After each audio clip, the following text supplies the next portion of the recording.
How you say no to antibiotics matters more than the clinical reason behind it. And during Antibiotic Awareness Week, I want to help you avoid these 3 common phrases, and I'm going to show you what to say instead so your patients feel heard. Every NP needs to know the top 10 phrases for saying no to antibiotics. I've got that in a PDF guide. It's free. Find it in the link below. Let's dive in.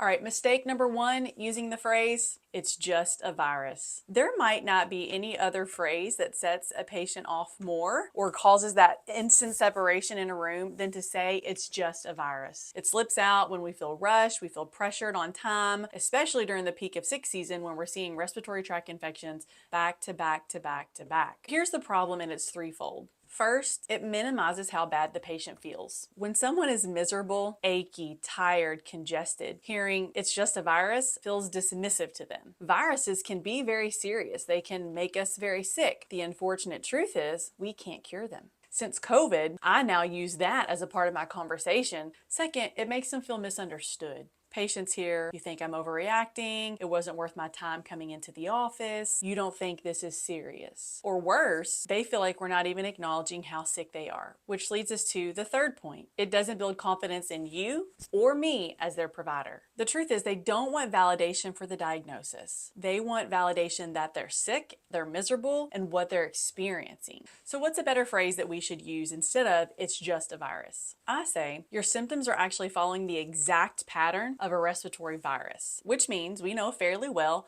how this is going to go and what this is going to look like. And your body is doing exactly what it's supposed to be doing, helping you fight off this infection. And when you communicate in this way with your patient instead, you are building instant credibility. You're not dismissing them, you're not minimizing what's going on with them, but you've validated and you've educated all in one sentence. That's genuine efficiency, the kind that actually builds trust and builds relationship with your patient. So mistake number 2, when we use the phrase, "there's nothing we can do," then of course the patient immediately is like, "then why am I even here? Why did I come?" And that's a whole other conversation to have with the patient. This one comes probably from burnout more than anything else. But the supporting reality is we can't cure a virus. But that isn't what the patient wants or needs to hear. And we've all had those days and we're tired. We're tired of repeating ourselves, going over the same scenario. But what we have to remember, this might be our 10th one for the day, especially in urgent care or retail health, but this is the patient's first conversation of the day. Maybe the first conversation of the season. Maybe the first conversation being told no ever. So here's why this phrase backfires. It removes you as an authority. You've just lost credibility with your patient. It creates helplessness for the patient. They've just been told there's nothing that you can do to help them. It shuts down the conversation. And then in the patient's mind, silently, or maybe even out loud, they think, well, maybe an antibiotic might help. Since nothing else will, why not try it? Or they're thinking maybe you're missing the boat. And the reality is, if patients say they want an antibiotic is a representation of what can make them feel better. So it's really not about the antibiotic. What they want is to feel better. They want help and they want an actionable plan to get there. What's a better phrase in this scenario? Here's what will actually help you, and here's the plan we'll follow. This phrase instead does 3 things immediately. It positions you as a guide with credibility, not just any guide, but a guide who is listening and acknowledging what's going on with the patient, not being dismissive and not minimizing. So instead of the patient feeling helpless, they now feel like there is some hope in their situation. And then it shifts the focus away from antibiotics and towards what will actually help them. And even if your plan is simple, rest, hydration, nasal saline, decongestants, honey, NSAIDs, it communicates that you recognize that they're sick, you see what's bothering them the most, and you're letting them know what you can do to help the worst of those symptoms. Mistake number 3, using the phrase, "you'll just have to wait it out."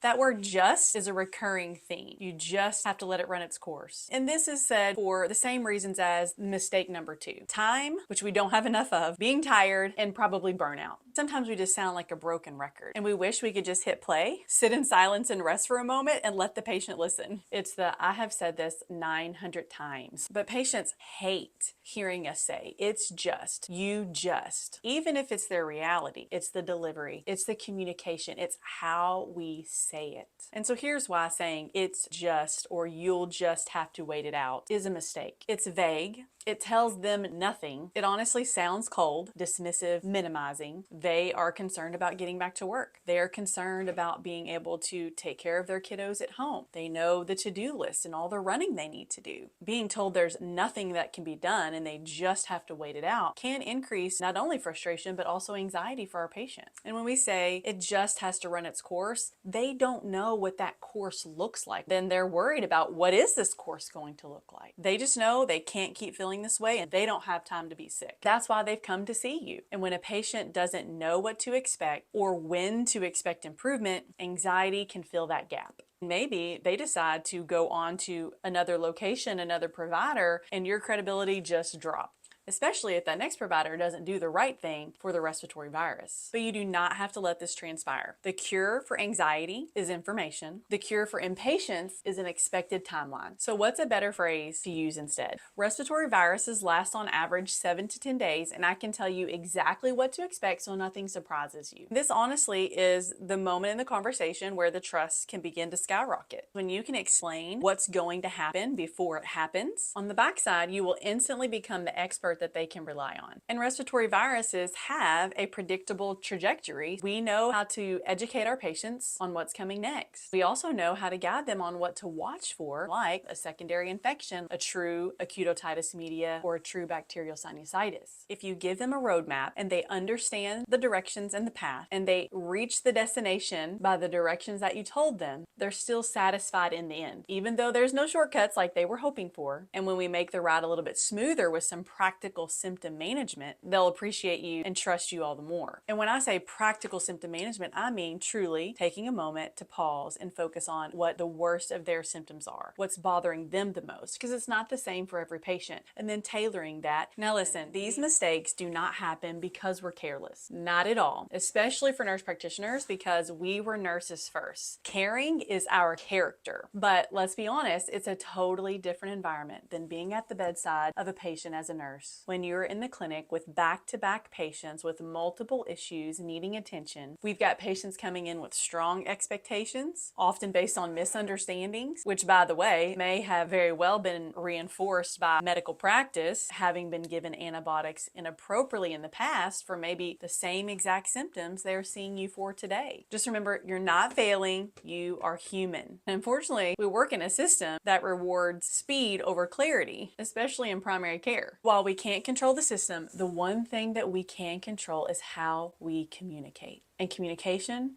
changes everything. So if you want word for word scripts, it's in that free guide. The top 10 phrases every clinician needs to know when saying no to antibiotics. Grab it in the link in the description or in the comments. It's going to help you kickstart crafting that conversation for effectively saying no to antibiotics while still building patient trust and while building your own confidence in having the conversation.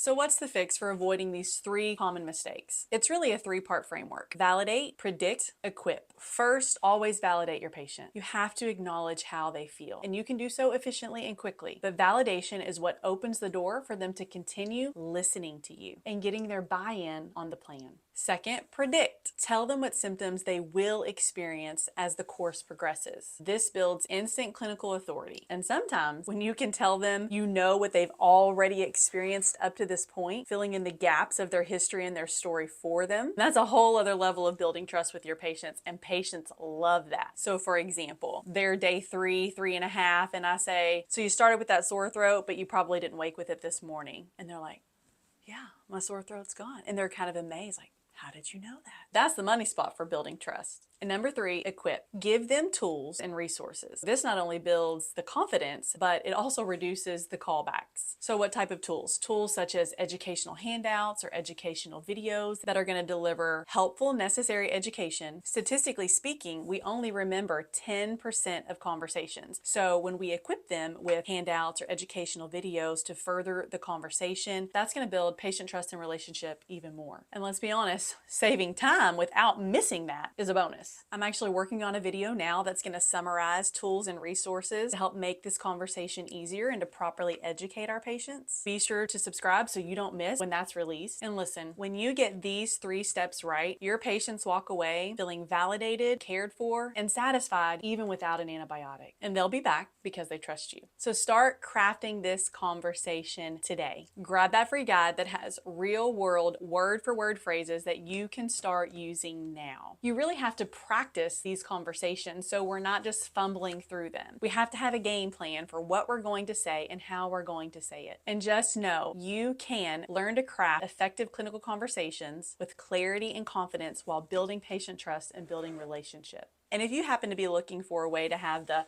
proper nasal spray technique conversation, check out this video. I'll walk you through that step by step. I'm Mel, we're in this together, and I'll see you in the next one. Nurse practitioners need to stop saying, why can't I say that? Nurse practitioners, blah, blah, blah, blah. Our patients do not care about the guidelines. That's going to build the trust.